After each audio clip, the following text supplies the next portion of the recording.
Picture this, the circus industry is in decline. Traditional circuses with their animal acts and sideshows are becoming less appealing to audiences.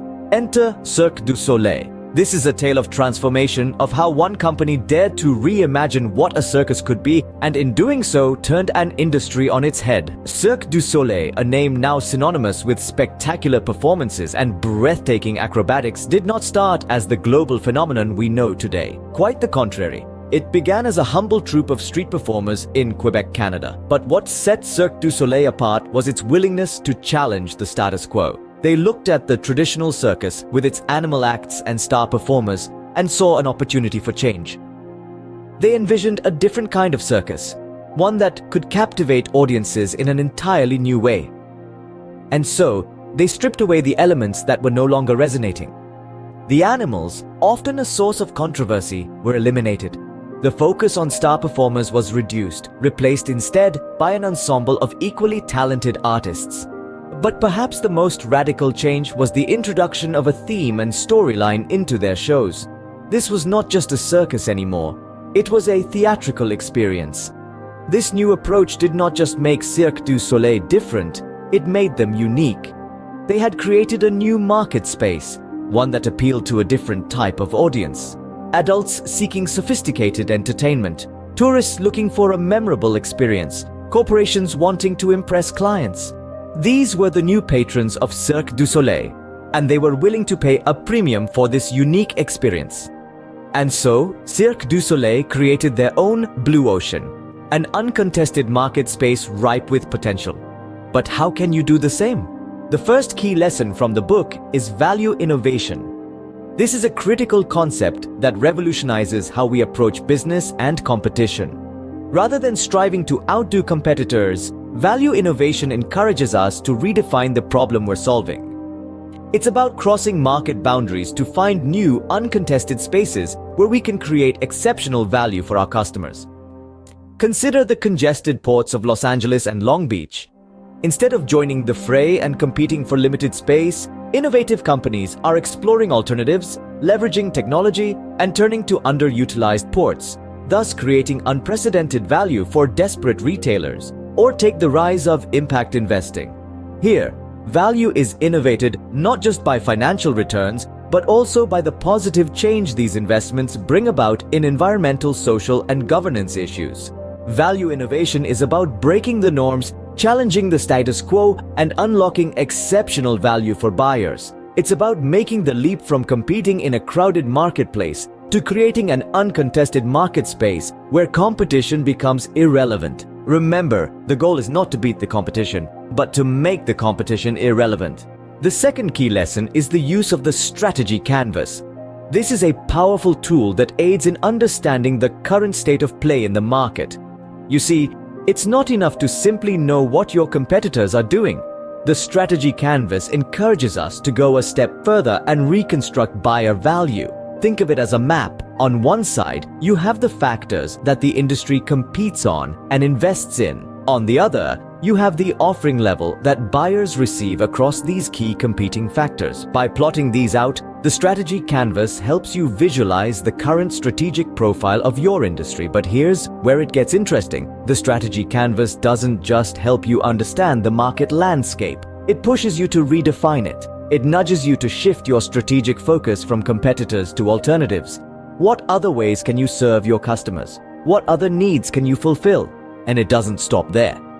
The strategy canvas also encourages you to shift your attention from customers to non-customers. You start asking questions like, who are the people not buying your product or service and why? What barriers are keeping them away? By engaging with these questions, the strategy canvas helps you unlock new avenues of growth and innovation. The strategy canvas helps you shift your focus from competitors to alternatives and from customers to non-customers. The third key lesson is the 6 parts framework. This innovative approach encourages us to look beyond the typical industry boundaries. It challenges us to redefine our market space and discover untapped potential. The 6 parts framework is all about finding new opportunities in the most unexpected places. It's about asking the right questions. For instance, What industries are similar to ours? Can we learn something from them? Can we borrow ideas or strategies? Imagine you're a restaurateur. You might look at the entertainment industry for inspiration, maybe creating a dining experience that's not just about food, but about the entire atmosphere. Or let's say you're in the logistics business. You might look at how tech companies handle data and apply those principles to track and manage shipping containers more efficiently. It's about breaking the mold, stepping out of the comfort zone, and refusing to be confined by the traditional boundaries of your industry. It's about seeing beyond what's right in front of you and envisioning what could be. The 6 Paths framework isn't just a strategy, it's a mindset. It's about being open, curious, and brave enough to venture into the unknown. And when you embrace this mindset, you'll find that new opportunities are everywhere. By looking beyond your industry boundaries, you can discover a whole new world of possibilities. The 4th key lesson is understanding the 3 tiers of non-customers. Let's imagine a market as an ocean, and within this ocean, there are 3 types of non-customers. These non-customers are like untapped reservoirs of potential growth for your business. First, we have the soon-to-be non-customers. These are the people on the edge of your market who minimally engage with your industry's offerings and are ready to jump ship at the next viable alternative. They're like the fish near the surface, easy to spot and catch with the right bait. Then, there are the refusing non-customers. They consciously opt against your market. Maybe they've found alternatives, or perhaps your market doesn't meet their needs. These are the deeper fish, a little harder to reach, but with the right strategy, you can reel them in too. Finally, we have unexplored non-customers. These people are in markets distant from yours, and they've never considered your market as an option.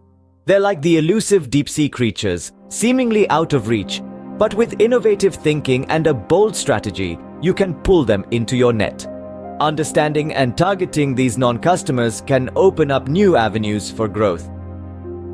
Dive deep, cast your net wide, and watch as your blue ocean fills with the bounty of new customers.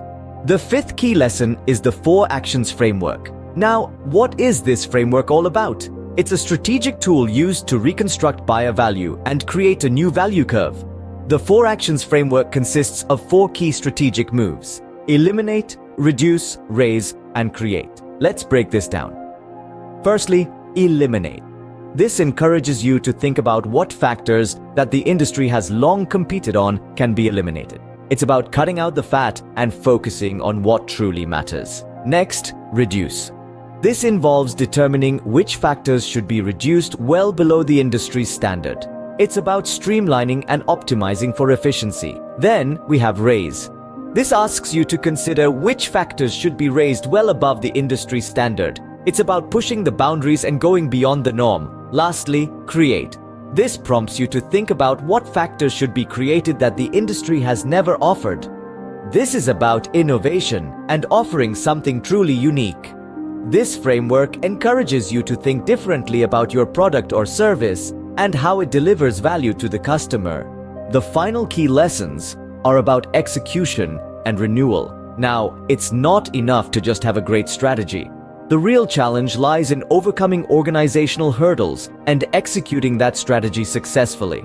You see, it's about aligning all elements of the organization, from the people to the processes, with the blue ocean strategy. It involves breaking down silos, fostering open communication, and encouraging collaborative problem solving. But remember, it doesn't end there. The blue ocean isn't static, it's in constant flux, shaped by the tides of market forces and consumer preferences. That's where renewal comes into play. It's about keeping an eye on the horizon, being ready to refresh and renew your strategy in response to changes in the marketplace. And it's not just about reacting to change, it's about anticipating it, staying one step ahead.